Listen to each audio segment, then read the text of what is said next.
식품위생법 제44조 제1항 제3호 소비기한 지난 제품 식품 원재료 보관 위반에 의해서 행정청 적발로 영업정지 처분을 받는 사례가 최근 많이 발생하고 있습니다. 특히 마트 같은 대형 판매점에서 소비기한이 종료된 가공제품을 보관 및 판매하거나 일반 음식점에서 소비기한이 지난 식재료를 보관하고 있다가 정기점검 시 적발되어서 행정처분을 받는 사례가 있습니다. 이러한 경우 업주의 부주의로 인한 문제이므로 행정청의 처분에 대해서 부당함을 많이 느끼고 억울한 부분이 있을 것입니다. 처분청의 처분사항에 대해서 의견서 제출과 향후 이의 신청, 그리고 행정심판을 통해서 부당한 행정처분에 대한 권리구제를 받도록 하셔야 합니다. UNI 행정사는 부당하고 억울한 행정처분에 대한 의견서면 작성 대행, 이의 신청, 행정심판 청구를 통해서 민원인들의 어려움을 해결하고자 함께 노력하고 있습니다. 전국 모든 지역을 대상으로 상담 및 업무 진행하고 있습니다. 문의 010-7364-2281. 이번 시간에는 식품위생법 제44조 위반 사항으로 처분청으로부터 사전처분 통지서를 받고 향후 행정처분에 대한 대응 방법을 고민하고 계신 민원인의 사례를 포스팅하도록 하겠습니다. 첫 번째 사례는 대형마트를 운영하고 있는 민원인으로서 수많은 제품을 관리하고 판매하고 있는 상황에서 최근 들어 장사하기 정말 힘들다고 하소연하시고 계셨는데요. 그 원인은 경기 침체로 물가가 비싸고 판매는 제대로 이루어지지 않는 원인도 있지만 가장 큰 고통과 어려움을 주는 것이 바로 고객들의 악성 민원으로 인한 어려움이라는 것입니다. 사례자의 사항은 마트에 진열하여 판매하고 있던 제품을 구매한 고객이 제품의 소비기한이 지났다고 주장하고 이에 행정청에 민원 신고하면서 행정청으로부터 해당 사안에 대해서 행정처분을 받게 되었으며 영업정지 15일의 처분을 사전 통지받았습니다. 마트 등 식품 판매업 소비기한 위반 제품 판매, 행정처분 의견서 작성 및 영업정지 행정심판, 전문행정사, 문의 010-7364-2281. 해당 사례자는 사전처분 통지서를 받았으므로 처분청이 제시한 기한 내 의견서를 제출하여서 위반하게 된 사안에 대해서 소명을 하여야 하며 고의적인 사항이 아닌 착오와 업무상 과실에 의한 내용으로 의견서를 작성하여서 처분사항에 대한 감경을 받도록 하여야 합니다. 소비기한이 지난 제품을 판매한 것이 명확하다면 그에 대한 행정처분은 식품위생법 제44조 제1항 제3호 사항을 위반하였기에 그에 해당하는 행정처분을 받을 수밖에 없습니다. 식품위생법 사항을 보면 제44조 영업자 등의 준수사항 제36조 제1항 각 호의 영업을 하는 자 중 대통령령으로 정하는 영업자와 그 종업원은 영업의 위생관리와 질서유지, 국민의 보건위생 증진을 위하여 영업의 종류에 따라 다음 각 호에 해당하는 사항을 지켜야 한다. 3. 소비기한이 경과된 제품 식품 또는 그 원재료를 제조 가공 조립 판매의 목적으로 소분 운반 진열 보관하거나 이를 판매 또는 식품의 제조 가공 조리에 사용하지 말 것. 위 규정에서 3호 사항을 보면 소비기한이 경과된 제품 식품 원재료를 판매의 목적으로 진열 보관하거나 이를 판매 사용하지 말 것이라고 법률에 규정되어 있습니다. 해당 사안을 보면 마트를 운영하고 계시는 사장님들이 반드시 명심해야 할 사항입니다.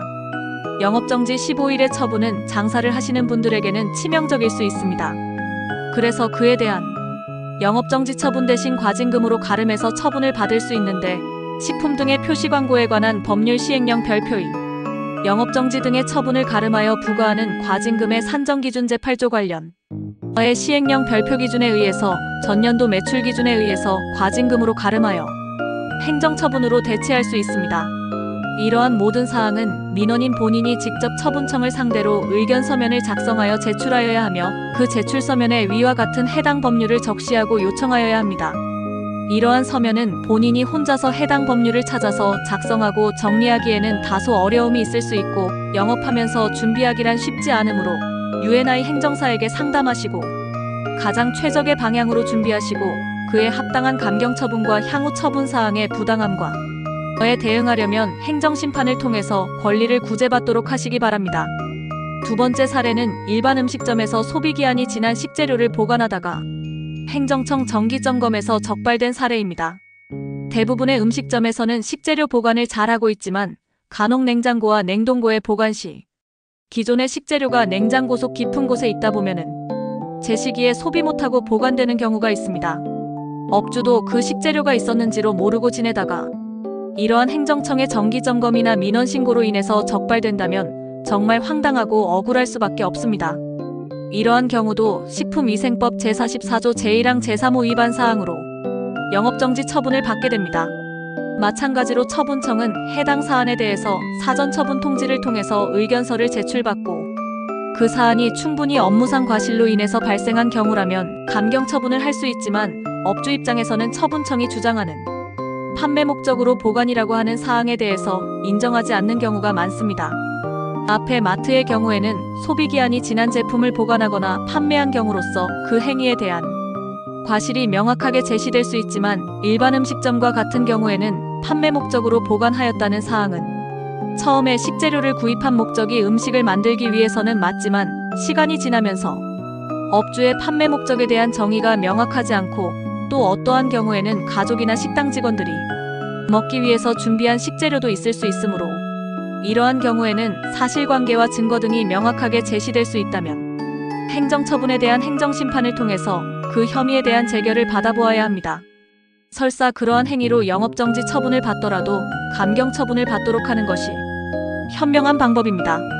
마트 등 대형 유통판매업소 및 일반 음식점 소비기한 제품 보관 및 판매 적발 의견서 및 행정심판 대행, 전문행정사, 전국 모든 지역 대상 상담 및 비대면 업무 진행, 행정심판 전문행정사, 문의 010-7364-2281, 자영업을 운영하시는 사장님들의 행정처분 관련 상담 및 행정처분에 대한 의견서 작성, 영업정지 처분 및 과징금 처분에 대한 행정심판 청구 대행은 UNI 행정사와 상담하세요. 항상 사장님들의 입장에서 생각하고 판단하여서 업무를 처리하도록 하겠습니다. 전국 모든 지역을 대상으로 행정사 업무를 진행하고 있습니다. 문의 010-7364-2281